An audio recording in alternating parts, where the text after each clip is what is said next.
요한이 의의 도로 너희에게 왔거늘 너희는 그를 믿지 아니하였으되 세리와 창녀는 믿었으며 너희는 이것을 보고도 끝내 뉘우쳐 믿지 아니하였도다.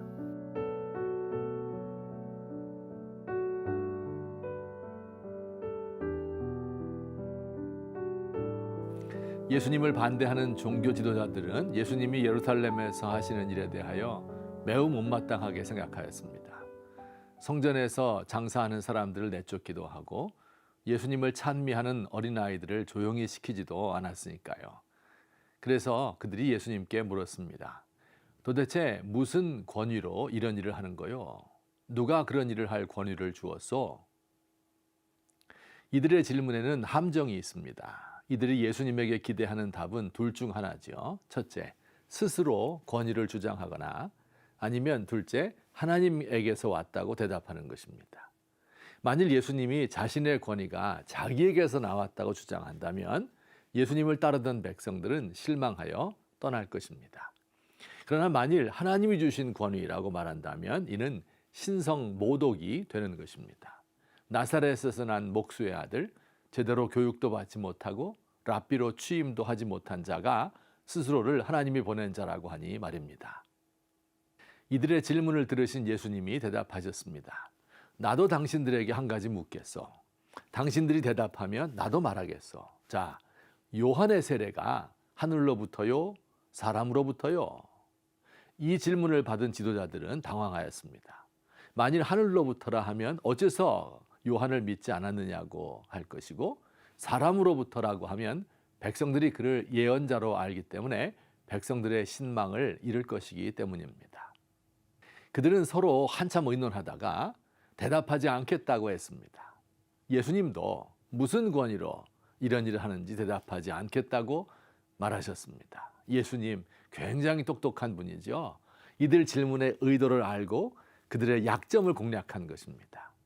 그러나 예수님께서 그들에게 이렇게 반문한 것은 그들의 교묘한 질문으로부터 빠져나가기 위함이 아니었습니다. 어차피 예수님은 죽기 위하여 예루살렘에 오셨으니까요.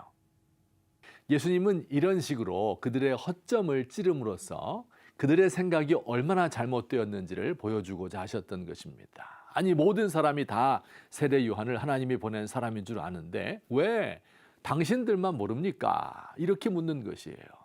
모든 사람이 다 예수님을 하나님이 보낸 사람으로 인정하는데 왜 당신들만 인정하지 않느냐는 것입니다. 계속하여 예수님은 비유로 말씀합니다. 어떤 집에 두 아들이 있는데 아버지가 두 아들 모두에게 포도원에 가서 일하라고 시켰다.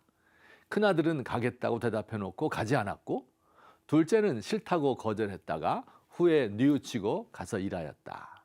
그렇다면 이 둘 중 누가 아버지의 말을 들은 것이냐?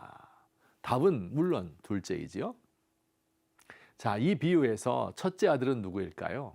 바로 믿지 않는 유대인과 지도자들입니다. 예수님을 믿지 않을 뿐 아니라 그를 곤경에 빠뜨리려고 누구의 권위로 이런 일을 하느냐고 예수님께 도전하는 사람들입니다. 그럼 작은 아들은요? 예수님이 설명해 주셨습니다. 바로 놀랍게도 세리와 창녀들이라고 합니다. 세리는 당시 백성들로부터 세금을 징수하는 사람이었습니다. 로마 제국을 위하여 일하는 최하급 관리인데 봉급을 받지 않고 대신 자신들이 징수한 세금에서 일부를 가져갑니다. 매국노요, 죄인이라고 사람들이 대놓고 멸시하였습니다.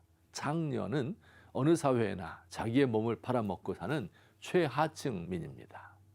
그러나 우리 주님은 바로 이 세리와 창녀들이 세례 요한의 설교를 듣고 뉘우치고 예수님 말씀을 듣고 천국 백성이 되었다고 합니다. 그리고 유대인 지도자들은 세례 요한을 보고도 또 예수님을 보고도 믿지 않는 완악한 사람들이라고 책망하셨습니다. 여기 중요한 것은 뉘우치느냐 뉘우치지 않느냐 하는 것입니다.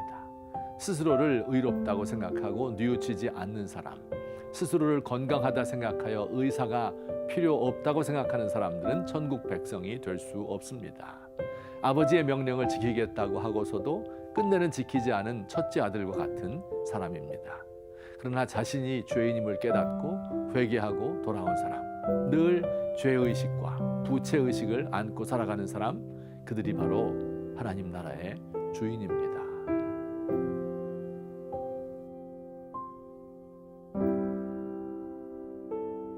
주님, 제가 연약하여 늘 넘어집니다.